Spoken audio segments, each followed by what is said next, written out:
오부 1970년 11월 13일. 어쩌면 좀 잔인한 것 같지만 내가 지나온 길을 자네를 동반하고 또다시 지나지 않으면 고갈한 내 심정을 조금이라도 적실 수 없을 것 같네. 내가 앞장설 테니 뒤따라오게. 전태일의 1969년 9월의 수기에서. 삼동 친목회. 1970년 9월 전태일은 다시 평화시장에 모습을 나타내었다. 머리를 빡빡 깎은 모습으로 오랜만에 나타난 그를 보고 사람들은 저 사람 한동안 안 보이더니 그 사이에 큰 집 갔다 온 모양이라고 쑥덕거렸다. 큰 집이란 형무소를 뜻하는 은어이다. 우선 돈도 급하고 또 노동운동을 제대로 하려면 평화시장 안에 근거를 잡아야 했으므로 취직을 해야 할 터인데 큰 집 갔다 왔다는 평판 때문에 좀처럼 취직이 되지 않았다. 그렇다고 큰 집 갔다 온 것이 아니고 삼각산에 가서 노동운동을 본격적으로 할 결심하고 머리 깎고 내려왔다고 선전하고 다닐 수도 없는 일이라 한동안 그는 모자를 푹 눌러 써서 머리를 가리고 평화시장을 돌아다녔다. 그러다가 때마침 재단사를 구하는 가게가 있어서 거기에 취직이 되었다. 1년 전만 하더라도 전태일은 평화시장의 웬만한 업주들 사이에서는 노동운동 선동하고 다니는 놈으로 소문이 나 있어서 취직하기가 거의 불가능하였지만 그 사이에 그런 소문도 어느 정도 가라앉고 또 업주가 바뀐 곳도 덜어 있었으므로 겨우 취직이 되었다. 그가 취직한 곳은 왕성사. 취직 문제가 일단락되자 태일은 김계남을 찾아갔다. 삼각산 올라갈 때 아무 연락 않고 올라간 터이므로 한 5달쯤 만에 다시 만나게 된 셈이었다. 그동안 어디 갔다 왔으며 왜 그렇게 소식 한 번 없이 지냈느냐고 궁금해하는 계남에게 태일은 그 사이의 일을 대충 털어놓았다.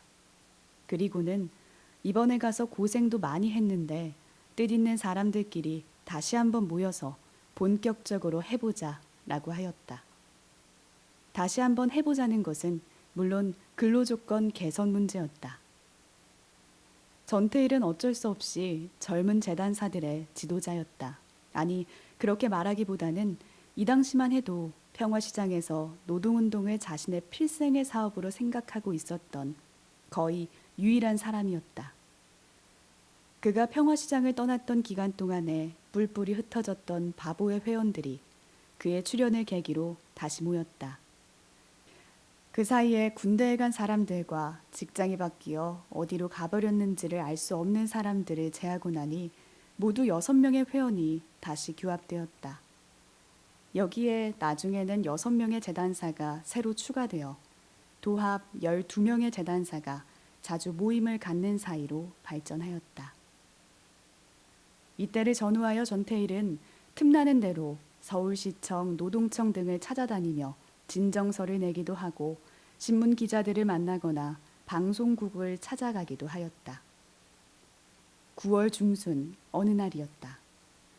재단사인 차정훈과 유상천은 때마침 추석 대목을 막 지난 뒤라 새로운 일자리를 구하기 위하여 평화시장에 나오다가 국민은행 건물 앞 인간시장을 지나는데 이때 전태일이 두꺼운 책 한 권과 무슨 서류 뭉치 같은 것을 하나를 안고 나왔다. 정훈이 상천을 돌아보며 저 친구 참 재밌는 친구야. 우리들 근로조건이 개선될 수 있게 한다고 밤낮 돌아다니는데 상천이 너도 한번 사귀어봐라 고 하였다. 이때 태일이 정훈에게로 다가와서 오늘 동양방송 시민의 프로에 나가서 우리들의 요구사항을 발표해 보려고 하는데 같이 가자고 권했다. 그래서 세 사람은 동양방송국 쪽으로 가는 시내버스에 함께 탔다. 버스 안에서 상천은 태일과 처음으로 인사를 나누었는데 상천의 기억으로는 이때 전태일이 아주 열의에 차서 착간에서 근로기준법 책을 펴들고 근로시간 제42조, 휴일실시 제45조 등의 항목을 소리내어 읽어주면서 우리는 너무 억울하게 살고 있다.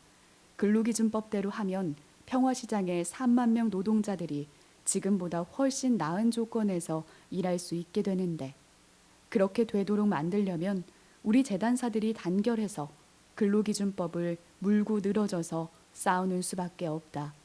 이렇게 만났으니 앞으로 힘을 합쳐서 잘 해보자 하였다 한다. 유상천은 그때까지만 해도 근로조건이니 노동운동이니 하는 것은 말도 몰랐고 생각해본 일도 없었는데 테일의 열변을 들으면서 그런 법도 다 있었나? 정말 법대로 할 수 있을까? 어쨌든 그렇다면 한번 해볼 일이다 하는 놀라움, 호기심, 기대감, 새삼스러운 분노 따위가 뒤범벅이 된 무어라고 표현할 수 없는 흥분된 심정으로 버스가 목적지까지 닿아도 닿은 줄도 모르고 내릴 생각도 하지 않았다. 새 재단사는 동양방송국에 도착하여 시민의 소리 프로 담당자를 만났다. 테일이 평화시장 실정을 대충 이야기하고 시민의 소리에 출연하여 시청자들에게 호소할 수 있도록 해달라고 간청하였다. 그러나 담당자는 거절하였다. 확실한 통계 자료나 근거가 없는 추상적인 이야기는 방송에 내보낼 수 없으니 좀 더 구체적인 자료를 정리해가지고 다음에 와보라는 것이었다. 방송국의 화려한 건물문을 벗어나면서 테일은 정은과 상천을 보고 이대로 그냥 돌아가기도 못하니 여기까지 온 김에 서울시청 사회과에나 한번 들러보자고 했다. 동양방송국에서 시청까지는 걸어서 5분 정도밖에 안 걸리는 거리였다. 그들이 사회과에 도착하여 보니 마침 점심시간이어서 관계 직원들이 자리를 비우고 없었다. 기다려서 만나보려면 1시간 이상을 보내야 했다. 정훈과 상처는 무료하여 그냥 돌아가기로 하였고 테일은 혼자 남아서 직원을 만나보고 가겠다고 하여 거기서 그들은 일단 헤어졌다.